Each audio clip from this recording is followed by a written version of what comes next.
Today we're going to be practicing partial quotients division. Students are going to be taking this 25 and trying to determine how many times it can go into 8,125. Now to do this, students don't need to find the exact largest number possible like you do in standard traditional long division, which is why I love this version of division so much more than what I was taught as a child. And I'm hoping that this will click a little bit for you as well. I'm a big fan of this one because I'm not having to think as far as, okay, did I get as big of a number as possible? You can get away with not doing that. You have to do one step more, but you're not spending all the time multiplying to try and figure out 25 how many times into 81. Okay, so what we do, we're working on using a menu. So what I mean by that is we've chosen a good set of numbers. Now they can list as many numbers as they want. They can take the time to multiply them all the way out. If they want to do 25 times 3, 25 times 7, and keep going and adding 25, that is fine. We have found that these are the most concise and easy numbers to find because we know that 1 times 25 is 25. If 1 times 25 is 25, we know that 10 times 25 is 250. If I'm going to double 25, that's 50. I think of this like 50 cents. Same down here. We get 500. Oops, sorry. Right? Already, right off the bat, I didn't have to do too much work, and I've already got 4 numbers we can multiply with. Now, 5's a little bit trickier, but I like doing 5 last because I think of my 10. I can cut things in half very easily, and so I know 10 is this. I need half of that, half of 10, so without having to multiply 25 times 5, without having to do that, I'm going to take this 250, I'm going to break it in half because 5 is half of 10. I know half of 200 is 100. I know half of 50 is 25. So right off the bat, without having to do too much work, I've already got 5 factors that I can use to help me solve this division problem.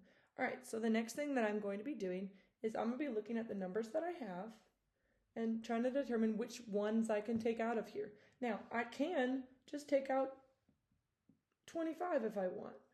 Now, we encourage the students to try and pick the largest number possible because otherwise they're going to spend forever just subtracting and subtracting, and then somewhere along the lines they're going to have an error because they subtracted wrong. So we try and encourage them to get the largest number they can. Now, the largest number I have is 500, so I'm going to work with 500. So I'm going to write the number 20 out here on the side. This is showing me what I'm going to be multiplying with to start subtracting with, but I know that 500 would fit here. But I know with the powers of 10 that if I were to actually multiply by 200, it would be 5,000, which is significantly larger. So I'm going to do some subtraction. I'm going to take out 5,000 from this number.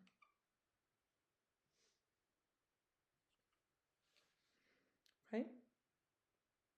Now I'm working with 3,125. So I'm going to look at my list of factors that I have.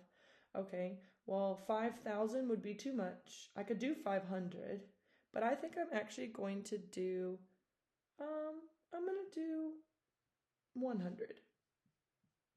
Because of my powers of 10, I'm going to make it 100. So if I were to keep multiplying, I could figure out 25 times 100 is 2,500.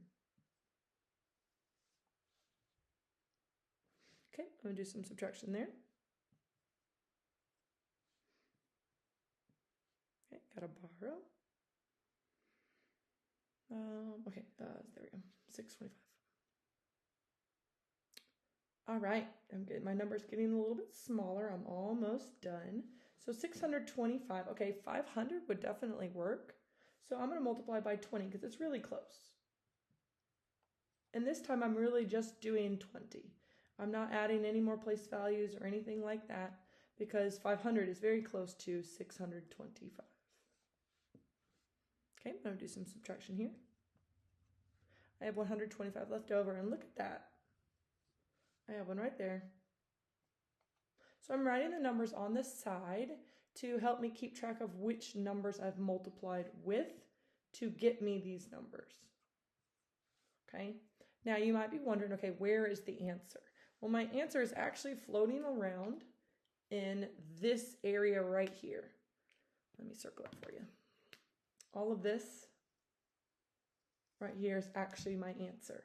So what I would do, these are all the factors that I've taken out of this number to get by 25s. So 200 plus 100, so I have 325. So in this case, my answer is 325. So this is partial quotients division. So once again, students are, we kind of like a hangman almost. They have a hangman staff all the way down to help them organize their facts and information. We encourage them to write a menu of numbers. They can go 1, 2, 3, 4, 5, 6, 7, 8, 9, 10 if they want. We've started suggesting 1, 2, 5, 10, 20 just because it's quicker, faster math without risking errors in our multiplication of like 25 times 7. They might do more here, but we're not risking simple math errors when it comes to multiplying. Okay, so then next, once they've chosen their answers here, then they're going to determine what numbers they could take out of this 8,125 using these multiples over here. In this case, we started out with 200 because it was a big number. I added a place value here because I know that with the power of 10, I can add that 0. I'm not technically adding a 0. What I'm technically doing is doing 25 times 200, but instead of doing all of that work and multiplying all the way there, I know that I can just do it times 20 or even just times 2, and I could do it twice. Okay, and then finally, once you've made your way all the way through the math problem, you'll have your lists of multiples over here, your factors over here, and that's where your answer is. Now, let me show you really quick. I want to compare partial quotients to what you might be used to of the United States traditional long division method. And I want to show you how this works and how they are the same. It's just, this is a shortened version. The thing I do not like about this one is you have to truly know your multiplication facts through and through, and you have to be able to do them quickly. And it is not as common for students to be able to do that right off the bat. So we stick to more breaking things down into its pieces, just like we did when we were multiplying and we used the area model or the partial products method. So let's take a look at the comparison between these two math problems. All right, so I've kind of color-coded it, what we've got going on here. So when we're doing traditional long division, it's 25. Okay, it couldn't go into 8, so nothing went there. You don't even need that 0. Okay, so then we looked at the 81. Okay, 25 into 81 would go 3 times, so 75, and then we do some subtraction. But what you're technically doing is, what technically you're doing is 25 into 8,100 is technically what you're doing in this problem, which is 25 times 300. It's in the hundreds place. Technically, you're multiplying by 300. And if you look over here in this math problem right here, that's exactly what I've done here. I did a 2 and a 1. That's 3. That's 300. So right here in this section, I technically I worked with this 81 right here. And I solved it with this 300. All right, next thing. So let's look right here. 50. I'm technically not doing just 50. Technically, it's still 25 into, in this case, it's technically 500. Look, we're doing that same thing right here. How many times can this number go into 625? It's not really there. But in this case, okay, we did it. Look, it's literally right there. So 20, we multiplied 25 times 2, which is really we're multiplying by 20 because we're in the tens place. We get this same number here, so 20. Okay, and then lastly, down here at the bottom, we can kind of see this one. We had 125 left over, 125 left over. We multiplied by 5. 25 times 5, 25 times 5.